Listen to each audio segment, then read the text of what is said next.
Hello, hello. Welcome to episode 2 of Red in the Face. Thanks for all the support on the first episode so far. Had some great feedback, a lot of likes on the Facebook page, a lot of listens. Today in episode 2, we're going to be talking about coronavirus and some of the government's failings to deal with it so far. So we're in the 6th or 7th. Does anyone know which week of lockdown we're in yet? Is it the 7th? This is the 6th, I think. Next week will be the 7th. Yeah. Okay, so around that 6th, 7th week of official lockdown in the UK. So we officially now have the worst death rate in Europe. So well done us. Return. Yeah. As of today, Clap for Corona. Clap for Corona. as of today, that's surpassed 30,000 people, and that's just like recorded death as well. It could be a lot more. We're not sure yet. The daily death rate has finally plateaued. It's not started to go down yet, but they reckon we've reached the first peak, although many people believe this to merely be the first in several waves of the virus. Testing targets have recently been bumped up from 100,000 per day over April to 200,000 per day over May, although obviously there's some worries about the government's capability to get this done. Despite this, Boris Johnson has just hinted at easing the lockdown measures imposed next week, although we're not exactly sure what that looks like. This is Lord, this is upper. This is the oppressed, this is the oppressed, this is the exploited, this is the exploiter.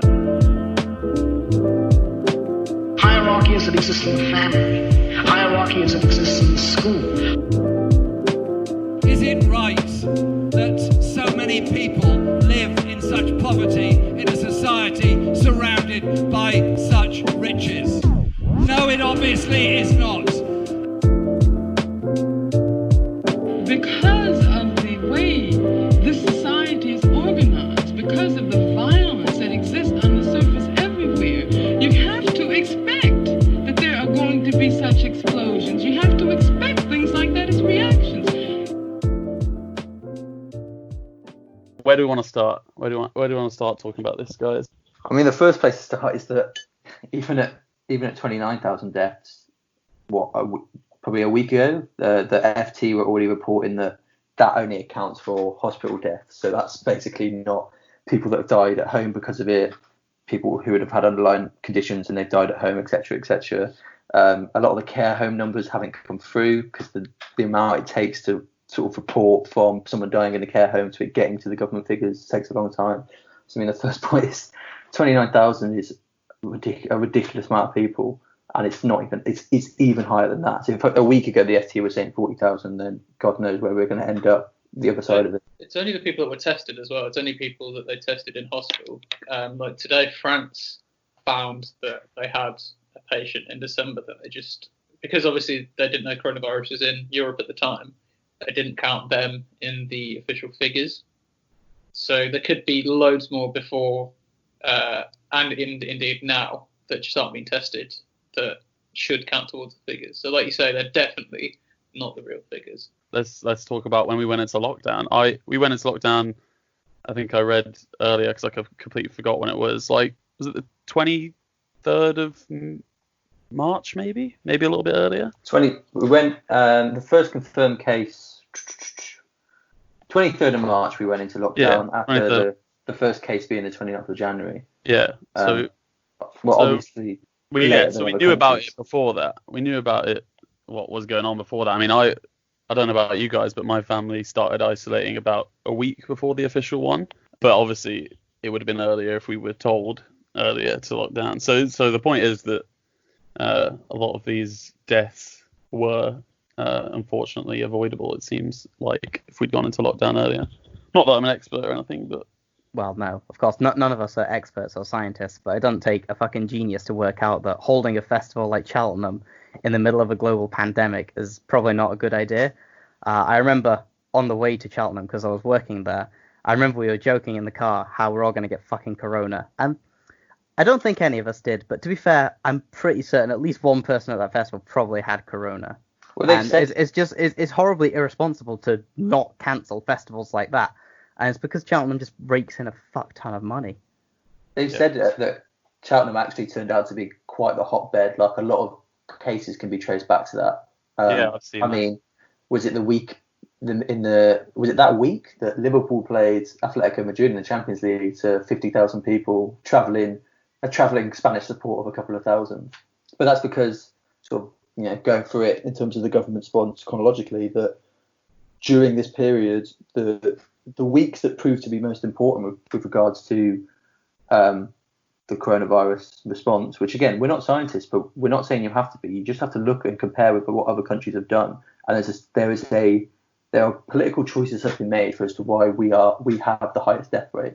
That being that the weeks that mattered, when the legwork should have been put in, we had a couple of months to know this was coming down the track. The government had the absolute blessing of knowing what the danger was coming. It's not like a freak act of God that happened overnight. Like they saw it coming down the tracks and they had time to prepare, and instead they started dicking around with ideas of herd immunity and 60% of the population getting the disease. And that's why people should be righteously pissed off, is because we wasted a lot of time basically trying to keep Britain going, keep markets open, keep businesses open, when no other country was doing that. It just wasn't safe to do so.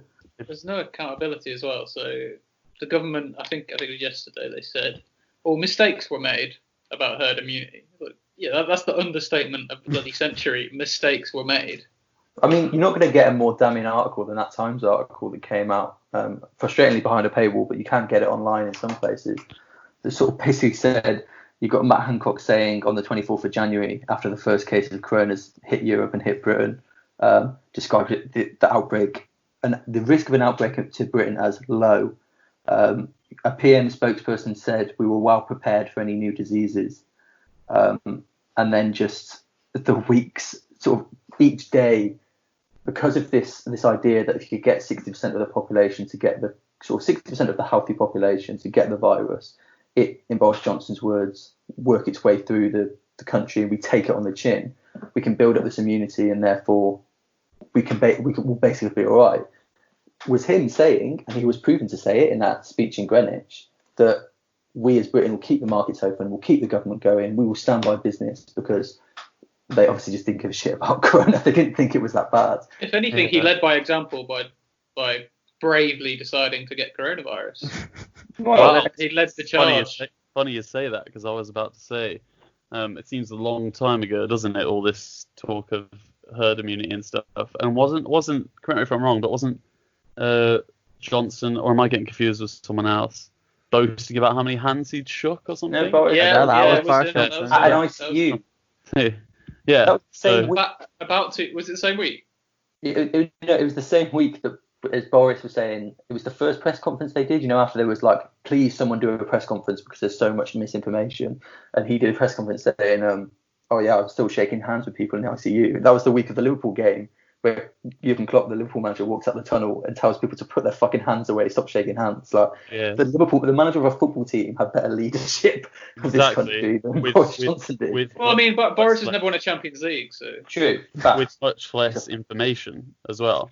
Exactly. The government had all the information at their hands and yet failed to do it. I mean, there's this big meme, isn't there? I don't know if you guys have seen it, about WhatsApp mums, they call them. Or WhatsApp people, basically people on people, but it's also used for people talking about coronavirus. Taking the piss out of individuals, just ordinary people who think they're experts on the coronavirus. But I mean, it's not so funny when you realise that they had more of an idea of what to do back then than Boris Johnson, who had all the information readily available, knew what to do. So WhatsApp mums for PM.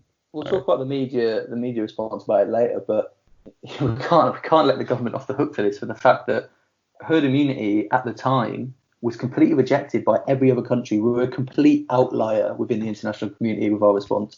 There were those news reports coming in from Ireland of like the news at 10 in Ireland just going, this is what Britain is doing and it's crazy. But the World Health Organization told us at the start, you've got to basically test. You've got to find the virus, locate it, and then stop the spread from there. We went, don't really fancy that. We fancy basically 60% of the population staying pretty much as normal. 40% are vulnerable and elderly, stay indoors, self-isolate. The 60% can keep the economy going and the economy won't crash. And it was a complete decision of money over people. But now, because the death toll because of that decision just kept going up and up and up and up, people were saying, well, we need to go in lockdown, we need to go in lockdown. The government buckled, and now, all of a sudden, 30,000 deaths.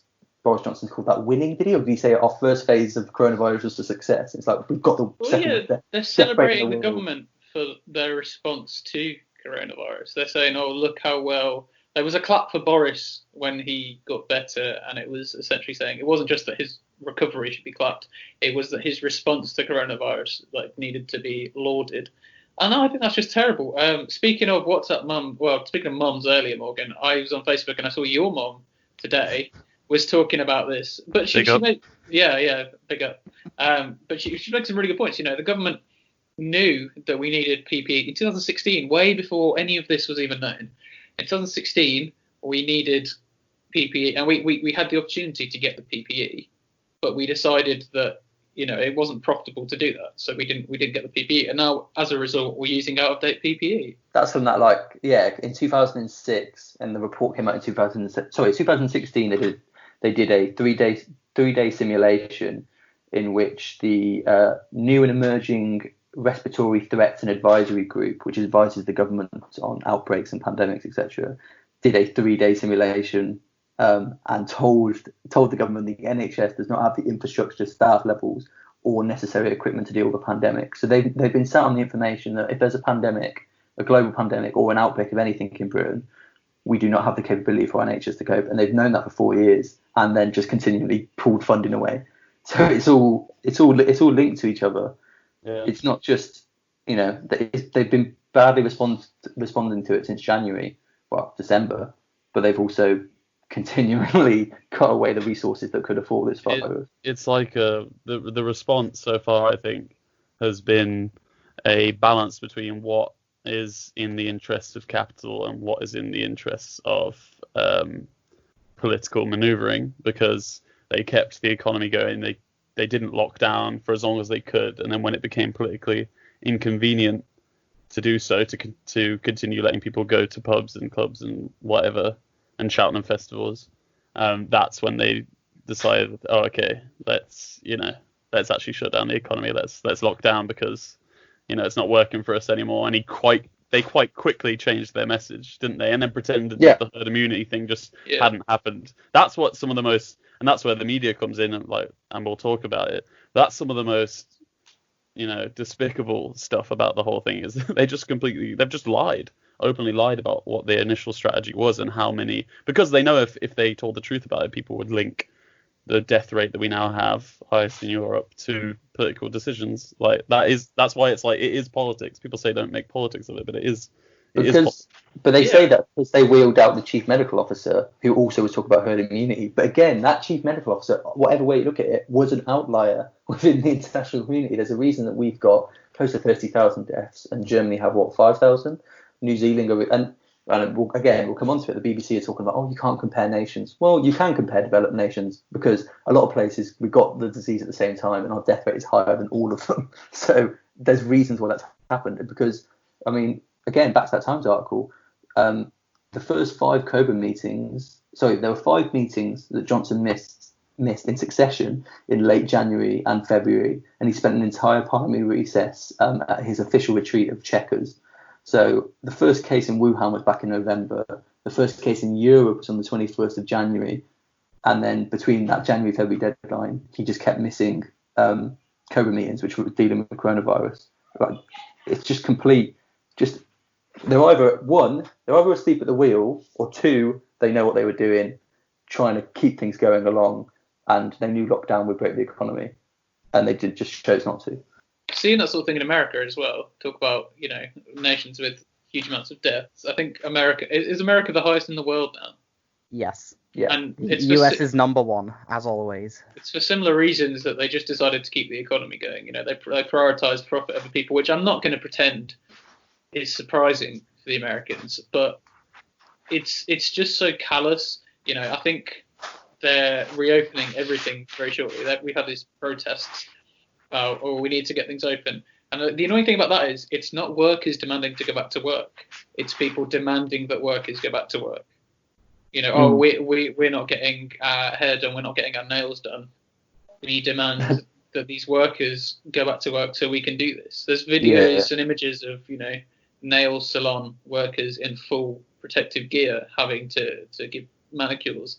And you just have to ask, how does a developed nation, let alone, the developed nation that decides, that says constantly that it is, the world number one, allowing this to happen?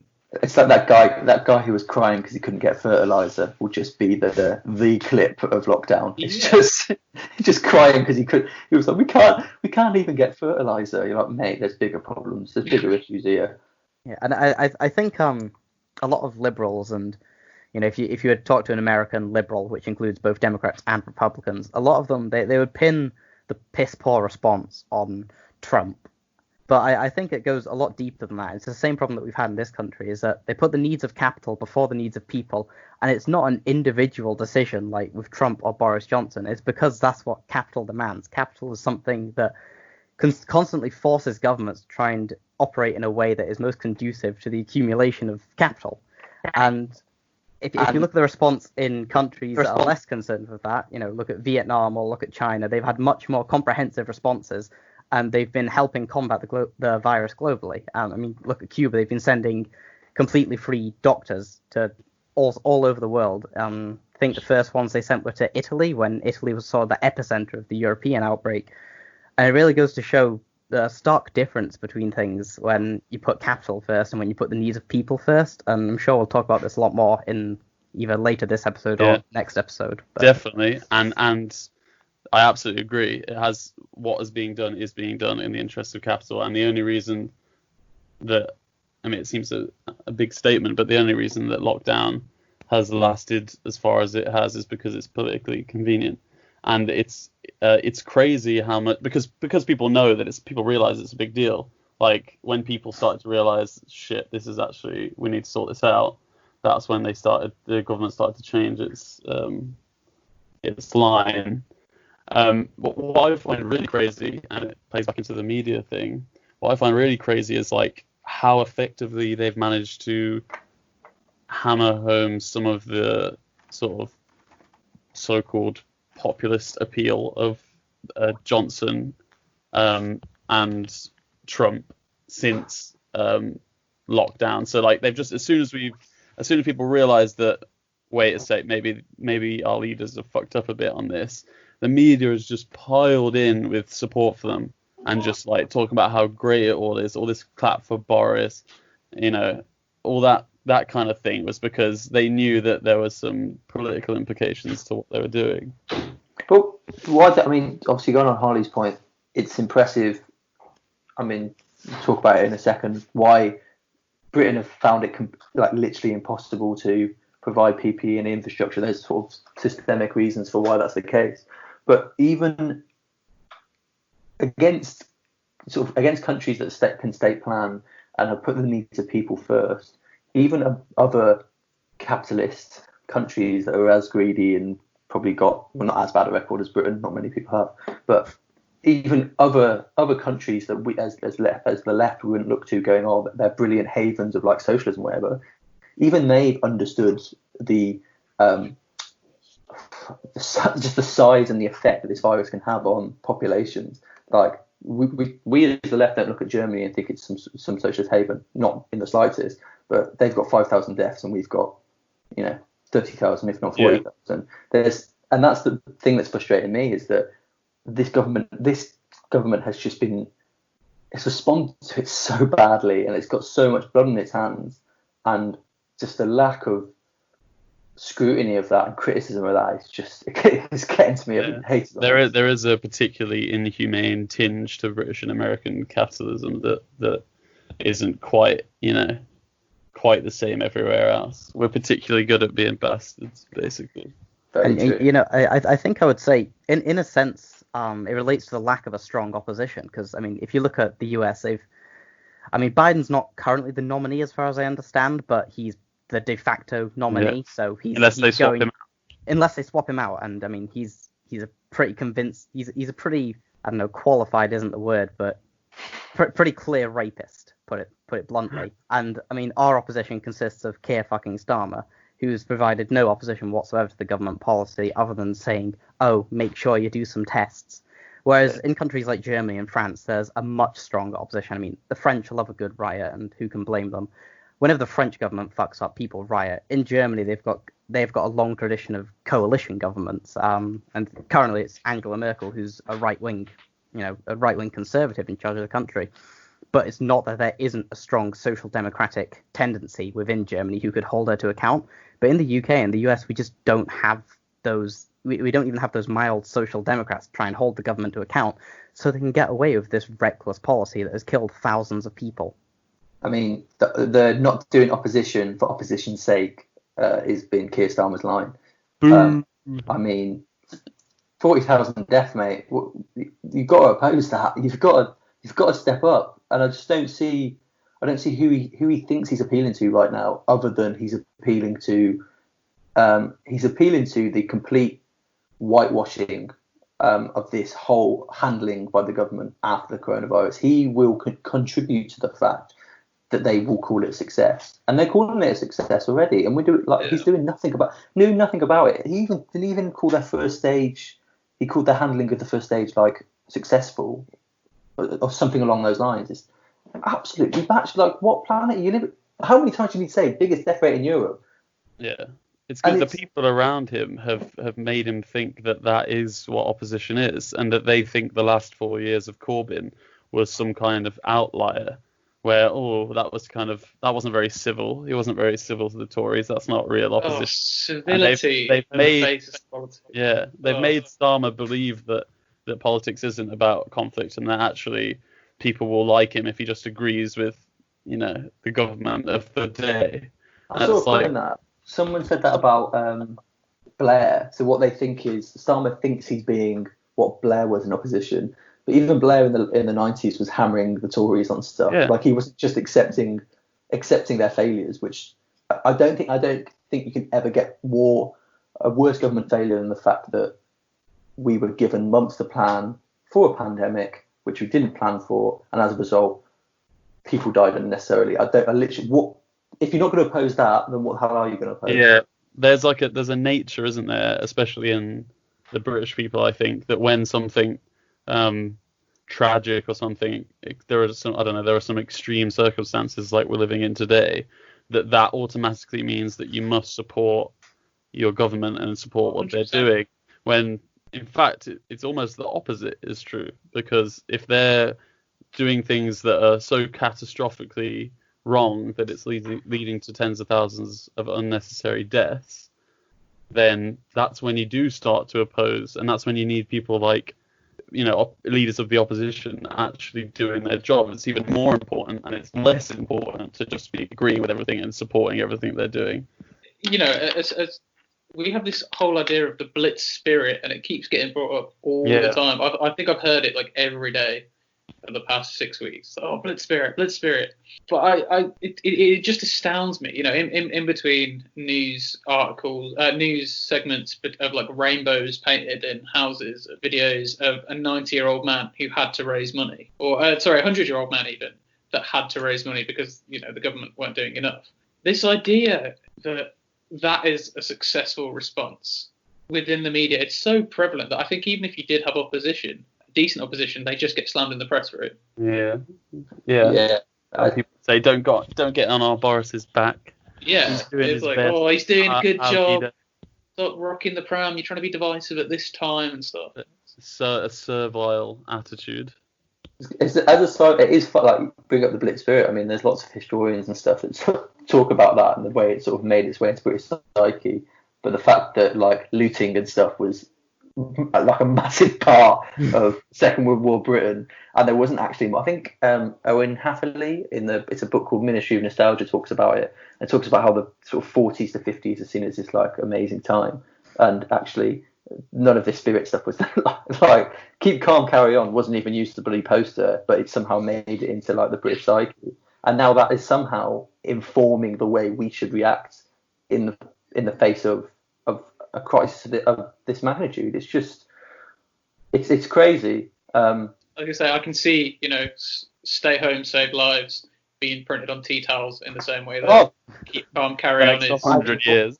I haven't thought about that, mate, but that's 100% true. It's That's around cringing mugs, already. posters, t-shirts. There'll be little dog coats with that on. You're making me emotional. Making me emotional, mate. Making me proud to be British. Yeah, this is now blue in the face, where we talk about how Great Britain is. We're blue in the face. Perhaps you could sort of clutch it, take it all in one go, and allow the disease, as it were, to move through the population. I just want to talk about sort of the fact that, talking about it earlier, sort of the depoliticizing of this crisis and this idea that we can't criticise the government. And I think another strand of that is this idea that the government have been successful in and been allowed to by the media start to shift the blame in sort of several directions. I think the most obvious way in which the blame started to get shifted is onto the public, and this idea that, well, and I think we'll start to see this more and more, the reason that our death toll is higher than Germany and higher than 99% of the countries on the planet is because us as a public didn't listen to the government. We didn't listen to their lockdown rules. We didn't listen to Lord Boris, and we went out and we still did things, and you're seeing that sort of within the last couple of days. Professor Noel Ferguson, who broke down lockdown rules to go see his lover, that's on every front page in Britain right now. The day after it was confirmed we've got the highest death toll in Europe. So you already start to see this.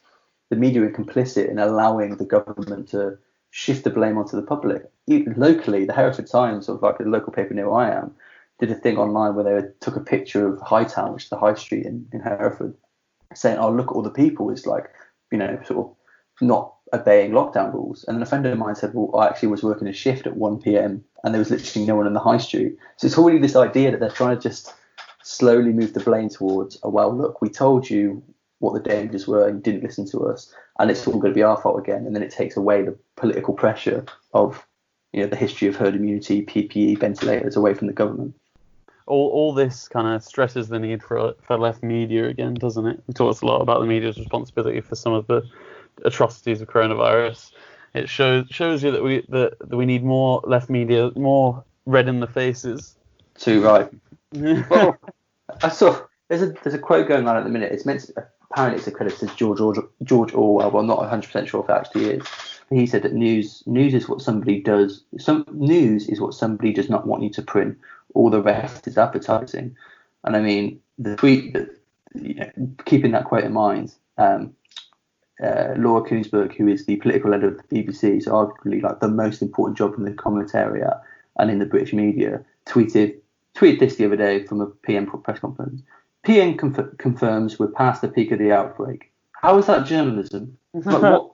The PM has confirmed something. I can see that. You're offering nothing. You're offering no comment on that. You're not offering on the fact that, okay, we're past the peak of the outbreak, but the peak was a hell of a lot worse than we thought it would be. There's a lot more dead people than we thought there would be. There's just no, again, this is why we want to do these sort of things, and we want more and more people to go out and not just listen to this, but go out and do their own things.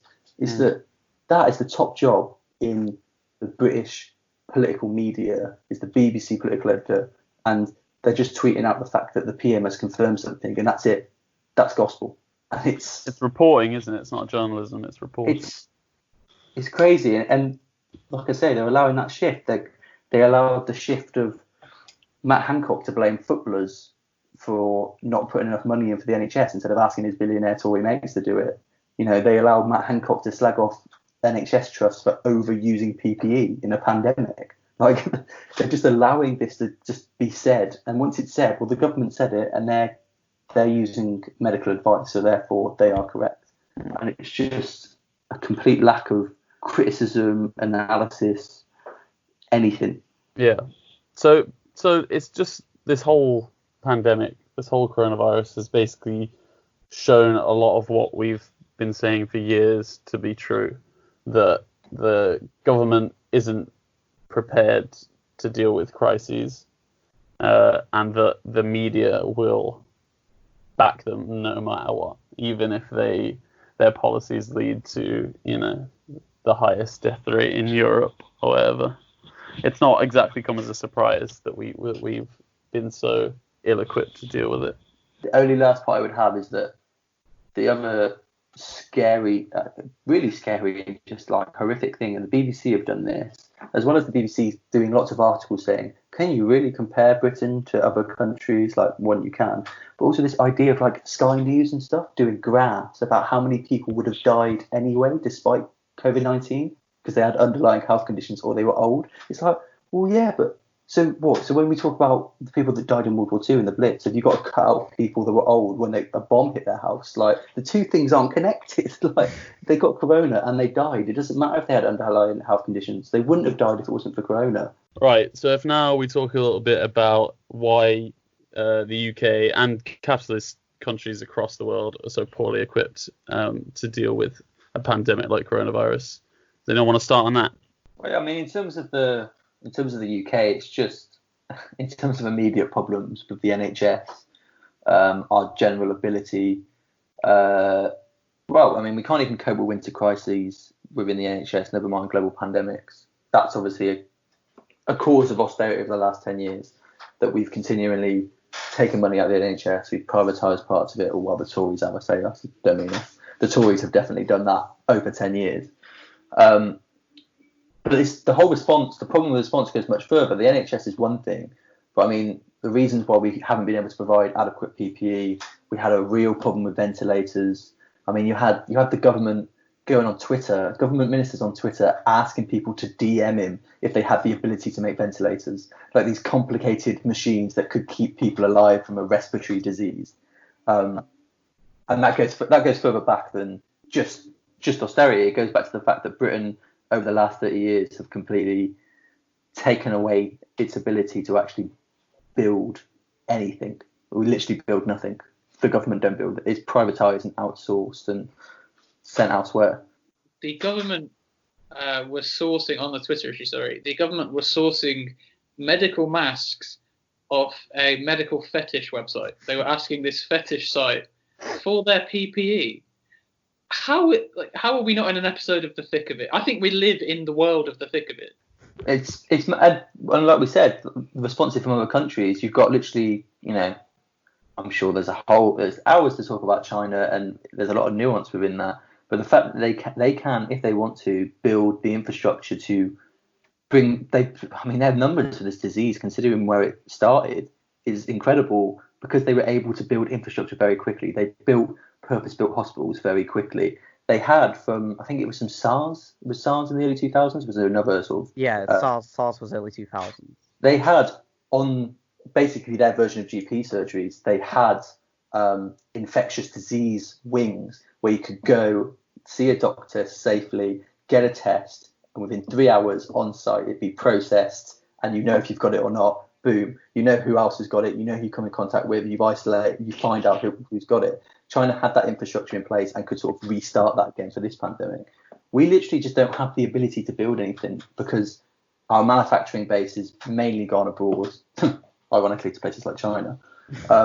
And Britain, literally, when it comes to building things, like we don't even build our own schools and our own hospitals. We get companies like Carillion to do it, who then shout a load of money to their own shareholders, and now we've just got, because they've gone bust, we've just got half built, like the Royal in Liverpool is just half built. The reason we haven't got PPE infrastructure, good hospitals ready to go for the event of this sort of thing happening is just we literally haven't got the ability to build any of it. It's the legacy of Thatcher, isn't it? The state isn't any good, or the British state at least isn't any good at serving our interests, and it has to all be done by private firms and individuals and whatnot. I introduced what we're talking about, saying making the distinction between capitalist countries and socialist countries and how they're dealing with it, but it's not that simple. It's the distinction is more which countries are willing to accept that the state plays a role in these kind of things. Like when something like this happens, well, I would say at all times, but especially when something like this happens, the state needs to play a role. And New Zealand have accepted that fact, and they're doing, a wholesale, a lot better than us. It's going back to James's point about the Blitz spirit in the last bit. It's the Blitz spirit is all well and good, and saying, stiff upper lip, we can get through this. But why were we able to get the resources needed to win a war and get the country through is because we had a centrally planned economy, which basically everything was getting planned from the government. What was getting built in factories was getting built because it was all concerted towards the war effort, and we could do it at a drop of the hat because we had the ability to do that. So it wasn't ever about stiff upper lip or whatever. It was literally the government going, right, we're controlling things and we need this, and this to beat this thing. So we're going to do it. And now, because of Thatcher, because of Blair's continuation of that policy, we literally do not have the ability to. The civil service right now, my God, if you ask them to build something, went to the Department of Health and asked them to build a hospital, they'll fall apart very quickly. They literally would not know what to do because that's what Thatcherism has been. The state doing less and less, the market doing more. And when crises like this happen, the market's just not good enough. Yeah, and America has that feeling amongst its people to an even greater extent. They call it government, don't they? Big government. They don't talk about the state. They talk about big government. But theirs is to the point, like, you see all those protests going on at the minute where they all want to be let back out again, and they're just rioting in wherever it was about being let out again. That feeling is to an even greater extent in America than it is here. It's not even just protests. I mean, calling them protests is putting it lightly. So it's either Georgia or Michigan, where essentially right-wing militias carrying rifles walked into the state capitol building and started making demands. And can you imagine if the people involved in that were not white men? Yeah. I mean, they tried to pass gun legislation to prevent people from getting guns when the Black Panthers started carrying guns to prevent police brutality. And I think it really goes to show that at the root of American politics is fundamentally white supremacy. And I don't think that's particularly controversial to say if you're anyone other than a white person. It's not an exaggeration, 100%. Yeah, absolutely. I mean, the entire country is built on fucking stolen land, but that's an issue for another episode. And the individualist mindset is just so embedded there, and it's a shame that there is an element of that over here as well. We don't want the state involved, don't want the state helping us because it's an infringement on our liberties. I mean, I do think there is quite a big difference here, though. I don't think people are quite bad, but the politicians obviously think the same over here in terms of that. Nationalisation polls well. Nationalisation of major industry polls very well in Britain. There's an obvious people understand that the state has a role to play. However, successive governments from Thatcherism, Major, Blair to the Tories of the last 10 years don't want the state to play any role. They fundamentally don't believe it works. Whereas, like Morgan said, this actually isn't a distinction between a socialist state-planned economy in which the state sort of delves resources between the country fairly. It's actually about the capitalist countries deciding how much of a role the state should play in a pandemic or in a crisis, and we've decided that the state plays very little role. Like, for example, in the G-Tech Hoovers that they're made in Worcester. The government asked G-Tech Hoover, or G-Tech Hoover said to them, "Oh, we can make ventilators, by the way." They were like, "Oh, great, if you could do that, fantastic, more ventilators." They started making them, and they sent them a letter to say, "Oh yeah, can you please stop making them?" It's they want the market to step in. The market does step in, they still don't want it, and it doesn't step in. It's just there's no central response or linked up response for anything. I mean, it's socialism when it's for the people. But, when you're bailing out the banks or nationalising Northern Rock to save capital, suddenly, that's the natural running of the economy. It's such a double standard there. Right, so something that links into what we've just been talking about, the whole clap for carers phenomenon. I know that annoyed quite a few people. What do you guys think about that? It annoyed me. Conceptually, I don't have any problem with it. I think these are very, very brave and very important people that are doing a very valued job, but I don't think I've ever seen a more empty and narcissist display from the Tory voting public. The same people that voted for nurses to have wages cut while their hours increase. I think all they're doing is sort of shifting the discourse away from the issues of wage increases and the PPE issue. And I think it was the Sun that started the actual movement in the first place. After the same Sun that also led the charge for nurses and doctors' wages to be cut during the strikes. So I think it's basically an outlet for people to ignore the real issues while feeling smug and being able to congratulate themselves for being great people. Yeah. So there's a little meme that I shared that sums that up quite well. Terrified nation that voted for the party that constantly underfunds NHS comes together as one to clap away collective guilt. Just to sound like I'm not an absolute boomer, but I saw a TikTok the other day where someone was shouting outside the window during the clap for carers and was shouting, "Don't clap if you voted Tory, don't clap if you voted Tory."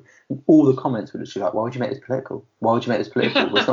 And it's just like, it's just how quickly we've moved on from. That's a dissonance, man. During the election. Yeah. Dissonance is the word, for sure. Yeah, during the election, there being clear documentation that the NHS was up for sale with a Trump deal.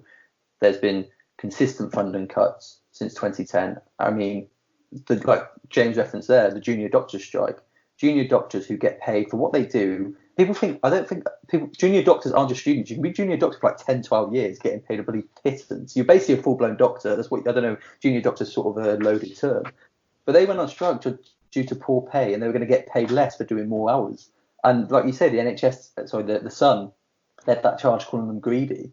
And it's just this idea that, okay, well, Boris and the Chancellor of the Exchequer can now go out and just clap and it's all fine. And it's the stiff upper lip, we're all in this together. And it's like, well, why don't you? They've been calling for help for 10 years and you weren't there. So how dare you ask us? I mean, I'm happy to go clap for these people. They're incredible people and they work very hard. But for God's sake, claps don't save NHS workers that are dying because of a lack of PPE, killing themselves because their jobs are so stressful, or nurses having to use food banks. Like, clapping ain't going to help that. For sure. And it goes back to what we were talking about earlier, where with I use that phrase a lot. It goes back to what we were talking about earlier, but it does. We just say so many good points. Just got to keep referencing ourselves. Referencing ourselves. All the references for this episode are just going to be us. Talking about the moment that the government line switched from being herd immunity to lockdown and all this, and where the public mindset was at. In that moment, that's when the clap for carers thing started. So it's like all these groups with these interests, they all, like the media, the political establishment, they all switch on as soon as they've decided that we're locking down. They all switch on and say, right, now we have to push this line, that we're all in this together, that actually we really care about our frontline workers. Let's do this. Let's clap for carers. Let's clap for Boris, who's in hospital with it. Let's make sure that this whole propaganda machine is working properly, because then they won't think about the fact that, one, the reason we haven't locked down is because of the government up until that point. The reason we hadn't locked down up until that point is because of the government. And two, the reason that the people in the NHS are dying and people don't have the proper equipment is because of the government as well. So let's just distract from all that. This is the same government that's been essentially sabotaging the NHS in terms of getting more people to join the NHS. It's one thing to cut funding entirely, well, not entirely, but substantially reduce funding in terms of building hospitals and getting more people to enter the NHS as staff. It's another thing entirely to scrap the nursing bursary and essentially make nurses or future potential nurses pay out the arse to get an education. And it's a massive block. It's a massive preventer to getting more and more nurses that we desperately need. And there's no word for it other than deliberate sabotage. So I can't comprehend how anyone can turn around and tell me that the Tories are the party of the NHS when they've got such a long track record of doing everything in their power to just fucking destroy the NHS as a means to legitimize privatization. Yeah, how long ago was it that there was talk of the NHS being on the table in a US-UK trade deal? Everyone's forgotten about that. That was several months ago. Yeah, that was 2019. It was the run up to the election. It's as if all of these things were, but who knew it? Corbyn was right, but hey ho. But Holly was saying, like the nursing bursary, there's already an easy thread to make there, which the media aren't making. That one, nursing bursary's gone, it's more expensive. Not only was that, they've actually upped tuition fees, obviously. So if you're a doctor, that's 5 years. I'm not sure how long nursing courses actually are, but so you've got that. Okay, you've got that shutting off and people being able to be a nurse or a doctor, and then they open these Nightingale hospitals for the corona response, and they've had to turn patients away because there's not enough nurses. So it's like all of these things are playing into each other, that their response is lackluster because of their, their purpose underfunding of the health service, and then they ask us all to clap. And the other frustrating thing is, it's another thing that the clapping for carers started from a bottom up thing. So it started in Italy, it happened in Spain, it happened in the communities. Want to say thank you to the people. I did not know that. Yeah, on the front line, all the videos were coming out, and then lots of people were doing clap on our street. There were people who were paramedics when they were going to work in the morning, and the whole street was coming out and clapping, and it was lovely. And the government was like, jump on that, we'll have that. And again, in 10 years, it'll be remembered as Boris Johnson came out every Thursday and clapped for carers, when it actually started amongst communities of people being like, oh, that doctor that lives 2 doors down, I'd quite like to clap him when he goes to work. Like, it was actually quite a nice thing, and they fucking ruined it. And this is I think a fundamental problem with the NHS, and the reason that I think Labour and the left don't make as many gains by sort of like, in Ed Miliband's terms, weaponising the NHS, is because people don't see it. I don't think people see the NHS and see, we have that because our government in 1945 believed that health was a human right, and therefore we should have it. I think people just like it because it's free. So they don't see it as this great haven of like, we have this because it's a human right. And the problem about it is the NHS has sort of become depoliticised now because it's become so entrenched within the British culture of this thing that everyone sort of generally likes because it's free. Well, neither party's going to change that. Neither party's going to affect this thing we all love. So it's sort of become almost become a non-political issue, because otherwise we'd keep winning the elections because the NHS is in fucking dire straits because of the Tories. But it's sort of been taken out of the political sphere as a political football and turned into this, well, you can't criticise the government's handling of the NHS anymore because the NHS is great. And it's like, well, it is great. It's great that we have healthcare as a human right, but it's being purposely destroyed. But because it's still called the NHS and they haven't changed the name of it to privatised healthcare, it's seen as it's still the NHS. It's still free, isn't it? That's why clap for the NHS or clap for carers. That's why it can become what's the word? Can seem disingenuous. Has anyone actually done it? Has anyone actually been out and done it? So, yeah, we did, to be fair. Because the first week I was like, no, I'm not doing it because of what the points. As soon as it started, that was the first thing that came to my mind, was the things that we're talking about. I was like, no, it's just, it's a flaccid response or whatever. But I did the second week, and I was out there with my neighbours, and I actually quite, not weird to say, I liked it. I don't know. Did you cry? No, I didn't cry, but it is an emotional thing, because I do want that to be the mentality that people have, but not for the reasons that they are having it. And obviously you can't assume that every person that's doing it is voting Tory, or that every person that's doing it doesn't understand the purpose of the NHS and why it's so important or whatever. But then when you do think about that, it kind of sours it. But yeah, I would love to see that kind of thing in a country where it seems genuine, where we actually vote with that mentality. I mean, they talked about this on ACFM, Navarro Media Podcast, which massive shout out to Keir Mill for giving us a retweet. Yeah. But they talked about this idea that, and I found the same as you, Morgan, that I was sort of, like, when it happened, it was 8 o'clock, I was like, I can't be asked to get on the sofa because just to see happy Tories clapping at this. But there's nothing better than feeling like you're part of a community, and that for 30 seconds I forgot about all that anger that I had about people voting Tory and basically voting to exacerbate this crisis by not funding the NHS. And it was like my whole street are clapping for people who are underpaid and who do such good work and such hard work. And for 30 seconds a minute, it was actually quite nice to be part of a community that seemed like they cared.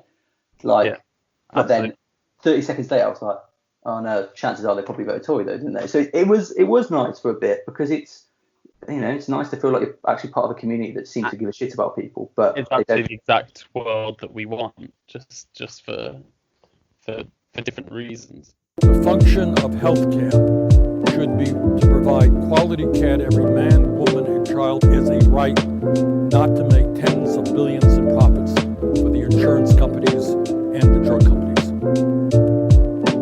So we've talked a lot about the media up until this point and their role in all this fuckery. Is there anything else, if we want to expand on that a little bit now, does anyone want to start on that? From the start, it's amazing how quickly the government, not just the government moving the goalposts, they're expected to do that, like the death toll was getting high because of herd immunity. They moved the goalposts to, oh, we're doing this now, the science has changed, and the media just went along with it, especially with herd immunity, when they were the complete outlier, Britain, in their medical opinion that herd immunity would work. And it wasn't, you know, the science, like they said, oh, the science has changed, therefore we've got to go to a lockdown. So the science didn't change. Society pressure to go into a lockdown changed. It stepped up, and the media just went along with it. Went, oh yeah, the scientists told them it's something different now, so actually we're going to go into lockdown. That's not what happened. Like, the science did not change. The science has always been the same. The WHO have been, like the World Health Organization, have been telling you the science, and you ignored it. And it's just, and that's the most frustrating part of this whole thing for me, is that it's got to the point now where they just, anything they want to do, it sounds like they can do it and not get slagged off that much by the media. Yeah, it's like in times of political crisis, the media really gets behind the back of the government of the day. There's a whole, like we've talked a lot about already, there's a whole sort of movement that just switches on when it needs to. When the government needs defending, the media are there to do it. They'll come up with clap for carers, they'll come up with clap for Boris. Not even just like political media. If you look at like just the media in terms of like advertisements and stuff, like if you see, they've got all the adverts where it's talking about us all being in it together and shit like that. Yeah, exactly. I fucking hate when a shoe company tells me that we're all in this together. Yeah. I don't give a fuck about your shoes. You have nothing in common with me. You're a shoe. But it's that mentality, that idea is all part of defending the government's mistakes, and it's so effective.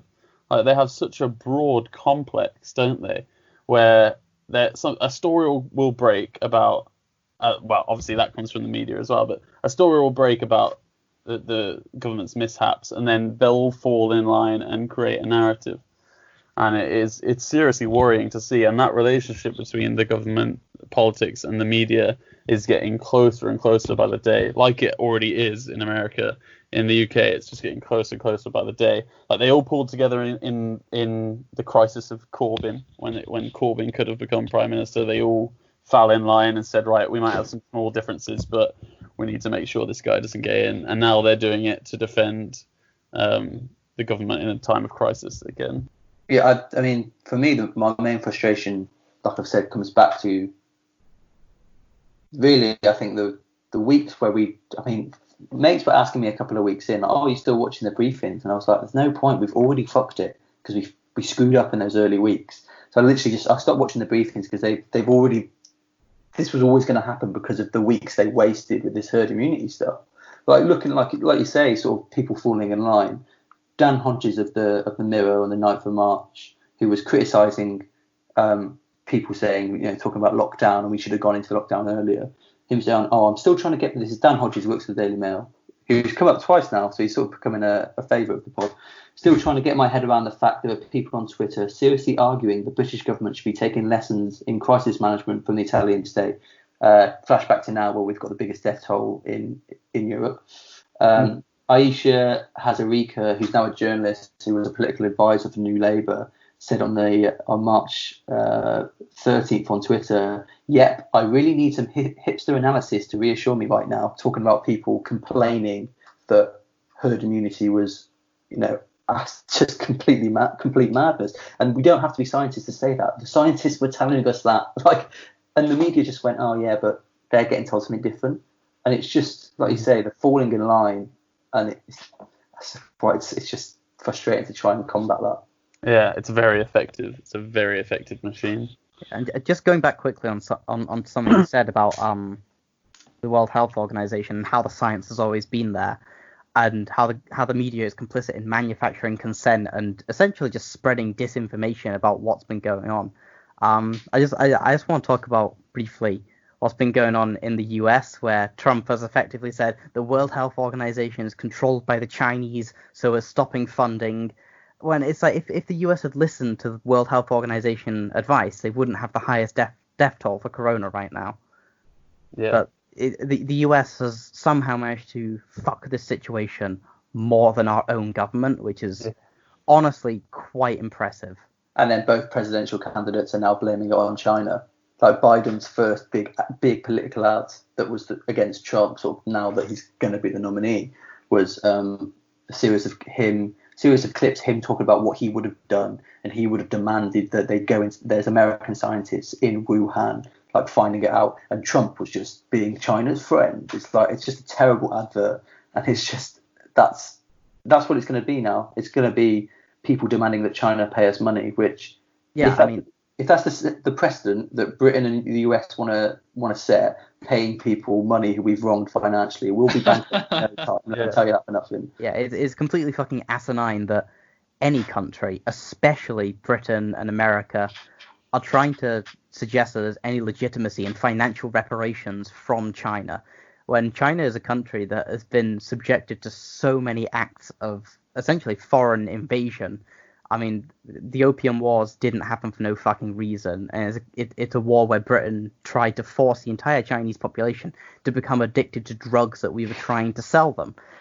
If there's any case for reparations, Britain should be sending just shipping everything that's left in our economy to fucking India and China, because China doesn't owe us shit, but we've killed and Africa. Yeah, obviously. I mean. I can't think of many. We can't start listing. It would be the whole pod time. Wasted list of countries we've wronged. We'll list them in the comments, and we'll just do like a map of the world. Well, it's just create concentration camps in South Africa. Bang! Keep going through. Do we want to talk a little bit about some of the things that the media has kind of slipped under the carpet in the meantime, whilst creating this operation behind our Boris, so that we're all getting in line and supporting him. So we've been a little bit concerned about some of the things that have some of the political maneuvers that have been going on, and some of the policy changes that have been going on in the background, and that coronavirus has shielded. So I know you were concerned about some stuff, Harley, if you wanted to talk about it. Yeah, so it seems that despite the global pandemic that the government should have been paying attention to, it seems they've got other priorities right now. The Fire Brigades Union, I think this was it was 27th of April when this came out, but the Fire Brigades Union have said that there's brutal cuts to the fire and rescue services, which are being pushed through right now by the government. So they're not even pausing their brutal attacks on public sector jobs, essentially. They're not pausing any of their bullshit. They're continuing to go through with major cuts, even in the midst of a global pandemic.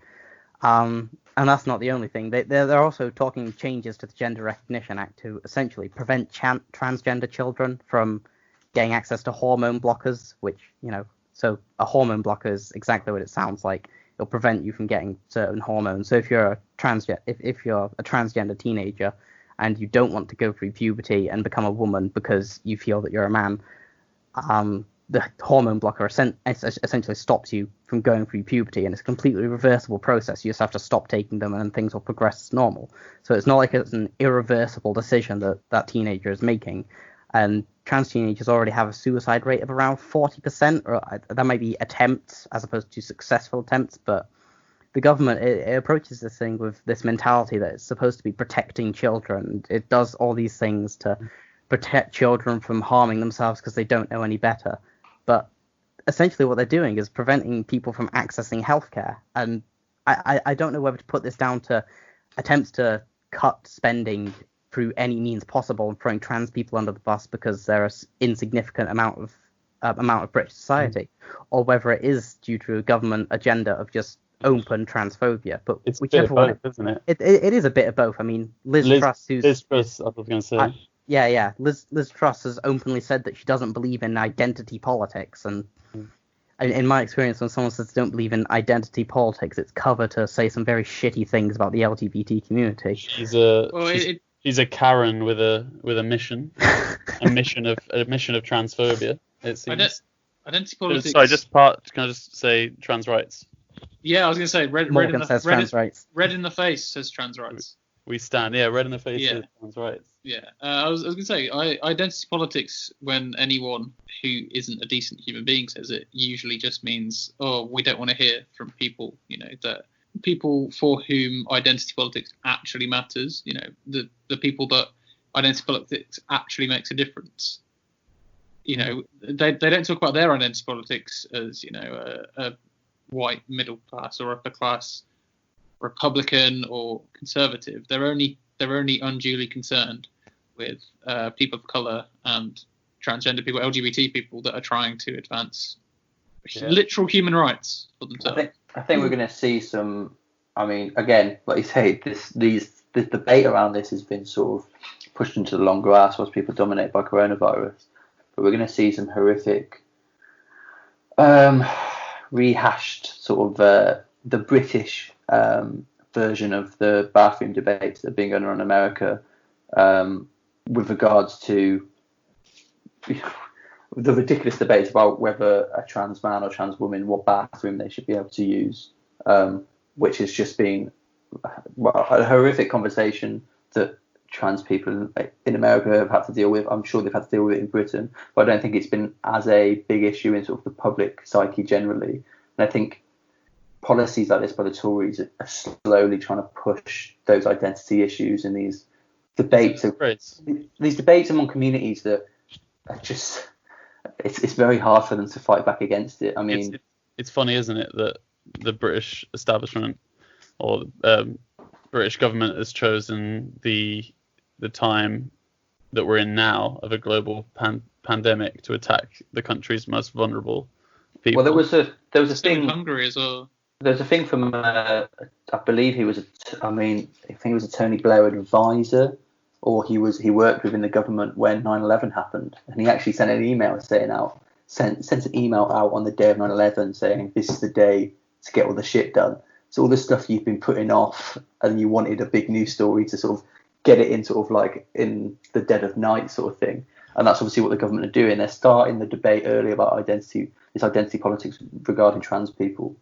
They're starting it now under the cover of darkness.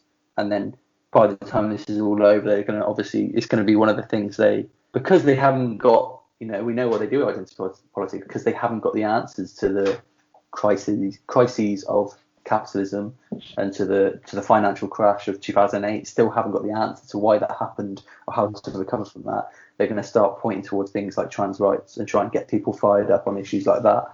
And that's why I just think, it's the attempted suicide rates and the mental health figures amongst the trans community it's so horrific and sad to read about. And things like this are just going to make the whole situation so much worse. So the British government and the media have used the pandemic to push, to get away with some pretty horrific infringements on personal liberty, and they've also used it to distract people from things that are going on abroad as well, not just domestically. So when was it? Was it yesterday or a couple of days ago that a few American, or at least were they Americans or American? Yeah. So I mean, I think I think at least one of them was Venezuelan, but I think this started actually all the way back in like very late April, so 29th, 30th of April. I think Telus put a timeline of the events out. It's been going on for, as we record, about 5 or 6 days. And as essentially a group of mercenaries sailed over in speedboats from Colombia and attempted to land all along the Venezuelan coastline with the intent, and the admitted intent, as in they have admitted this was their intent, to overthrow the Venezuelan government. And there have been pretty credible links between opposition parties in Venezuela paying these groups. And one of you posted a transcript of what one of the US mercenaries had said, and It was something about how he hadn't actually received the $1.5 million he was promised, but he was still going to go over there because he was a quote-unquote freedom fighter, and that's what freedom fighters do. The reason he wasn't given it as well will be because that would have connected him to whoever it was at the top ordering him to do these things. If you can trace the money, then they would end up finding who it was who was responsible for sending these over. Yeah. Again, talking about sort of the dead of night, it's amazing that even during a global pandemic, American imperialism doesn't sleep. Like, they'll still try, and I'm sure we'll do an episode talking about Venezuela being a state-planned economy that I think it uses around 75% of its revenues to sort of fund public. They still have some private enterprises. They use about 75% of the public purse towards public goods and productions and services, etc. The sort of, the socialist economy that we would like in other countries. And the US can't have that. They can't have countries doing that, and they especially can't have countries doing it on their own oil reserves. So yeah, even during a pandemic, they still try and overthrow Latin American governments. It's impressive. They're committed to the cause, America. It's terrorism, pure and simple. If that was any other state against America, they call it state terrorism. If tomorrow if tomorrow we decided to go over to America and take over, they would label us terrorists. We're a threat to freedom. Oh, our government was democratically elected. Well, so was Venezuela's. There's such a history of doing this. The media cover. There's it's got the name of a former president. I can't for the life of me remember. It's like an institute that rates election, like basically the validity of elections, and they rated the Maduro election as it's got one of the highest ratings for fairness, openness in the world. And it's just this idea that, again, the media spin on everything, and it's led to 10 idiots on fucking rubber dinghies trying to overthrow a government. It's just one of them pissed himself as well. I will say, sorry. I think this needs to be included for posterity.